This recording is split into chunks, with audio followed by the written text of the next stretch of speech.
Hello everybody, this is Havoc, and things are ramping up a bit with Endless Legend 2, starting out with the Kin of Sheridan faction reveal, of which I covered, if you want to go check it out, and now with the next faction revealed last week, the Aspects, which we'll cover today.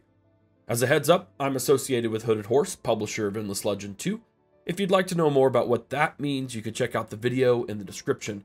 However, I'm in no way being incentivized to produce this video, just by a deep passion for the Endless Legend franchise.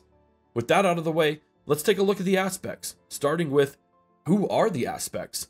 Our new robot overlords. The Aspects could best be described as a symbiosis of robot and coral, with a heavy inspiration from Asian cultures and a dose of mechanical and oftentimes insectoid elements, which, based on the video and images provided in the Steam blog, look absolutely gorgeous. They are a people that seek harmony and balance in all things, and they strive to be at peace with all the people of Saiadha. Their existence is tied into the expansion and growth of coral, through which connects the entire species psychically by a vast mind hive known as the chorus. However, the Aspects are not currently in the best of situations at the start of Endless Legend 2. Having suffered a strange affliction that ravaged coral reefs in an event known as the Great Dieback, it devastated their illuminated realms and weakened many Aspects' connection to the chorus. Now they must nurture the coral and regrow stronger than before to recover and rebuild the realm in an effort to bring back the balance to Saiadha and all of its people. It's that idea of balance and harmony that leads us to the Aspects Playstyle, the diplomatic faction. This should come as no surprise here, considering what we know already. The Aspects' focus on expanding their coral speaks to their diplomatic focus entirely. Instead of establishing camps to claim territory like other factions, the Aspects place coral spores. These spores are literal starting points for coral growth across the map, which can then be turned into cities if you so desire. The coral will slowly spread to other tiles, providing extra dust to any empire that exploits those tiles, while also providing vision on any tiles, even if those tiles are in other factions' cities. As masters of diplomacy, they can unlock the ability to force other empires to accept a treaty or a truce, which can be done more easily the more coral tiles that the empire has exploded in their own territories. The real question, as any non-Aspect faction, why wouldn't I just cut down all the coral in my territory so that no one can see in there and I can't be forced into a treaty? Well, it boils down to coral benefits. It's just too enticing. The Aspects are easily my favorite faction revealed so far, as the coral comes with massive benefits for the Aspects themselves primarily, but also as any empire that exploits these coral tiles. On the Aspect side, we've already mentioned the vision mechanics, but it provides other benefits as well. Any tile with coral on it becomes cheaper to build a foundation on it within a city, which is super handy for economic expansion right off the bat. Aspects unit travels faster over coral tiles, and any coral tiles in water allow these same units to cross them, meaning you could potentially bridge land masses, giving you tactical options not available to other factions. These units will also heal much quicker when on a coral tile, even outside of their own territory. It doesn't stop there though. It seems that minor factions come into play here, as the Aspects will not only receive more bonuses for pacifying them, with coral expanding into those villages, but any minor faction that joins through cohabitation will provide stronger economic bonuses at the cost of influence to maintain it. No doubt this is likely a small price to pay for the benefits it could provide. On the other empire side, even a simple dust production as mentioned has some great benefits. Letting the coral expand across a bustling, vast city full of exploited tiles that then each gets dust production, that could be very beneficial indeed.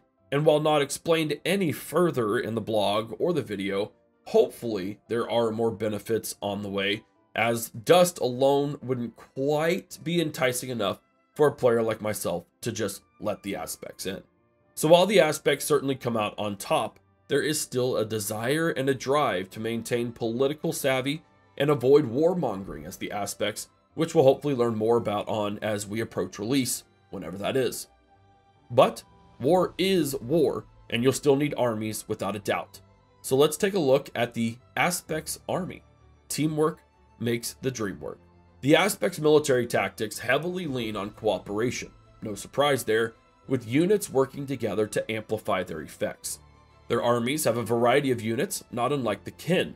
However, one thing that I missed with the kin video was the idea of upgrading units, which is something I'll address in this one. Each unit on the roster has its base. For instance, the Envoy is a swarm unit, the Sentry an archer unit, etc., etc. Yet each of these units has two apparent paths that they can go down.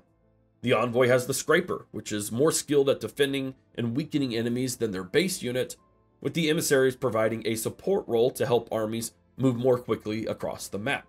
No doubt these upgrades will cost strategic resources like they do in the first game, but it's great to see this feature in this one, and it will add some strategic decision making for sure. Swarms and archers aren't all that's there though, as the Observer looks to be a robotic centaur-like cavalry mech unit, and the Skyscale is domineering as a flying behemoth. I definitely look forward to seeing those units in action. But what really stands out from a tactical point of view is their battle affinity harmonious tactics. Anytime a unit defends in battle rather than attacking, all of the allied units receive a bonus to their damage. This affinity means you definitely want to find the most optimal movements first to determine if you're even going to attack with a unit, and if not, simply defend, receive the harmonious tactics bonus for all other units, and then use any units that are going to attack. This is definitely not a shoot first, ask questions later style army. Battles will require a bit more thought than perhaps the kin, at least from what's being shown and told here. And with that, about everything we know for the aspects at this time. This is a fantastic faction already. They look amazing, their traits and philosophy are great overall, and even though they aren't a military-minded faction, it still looks like they have great mechanics to counter anyone who thinks they can throw around this quote-unquote peaceful faction. According to the PC Games In article on the Aspects, Endless Legend 2 has already grown to more than 170,000 wishlists on Steam, so I highly recommend going and wishlisting it now as well. The opportunity is also still open if you want a chance to experience the game early and help shape feedback into real changes. So I would highly encourage you to also go out and check the Insiders forum in the description, still mindful that you would have to sign an NDA on what you play in the Insiders program. Thank you so much for watching this overview of the Aspects. If you enjoyed it, be sure to give the video a like, subscribe for more videos, and leave your comments in the comments section below. I'm enjoying providing continued coverage of Endless Legend 2, so stay tuned as more content gets released. This is Havoc, and I'm out of here.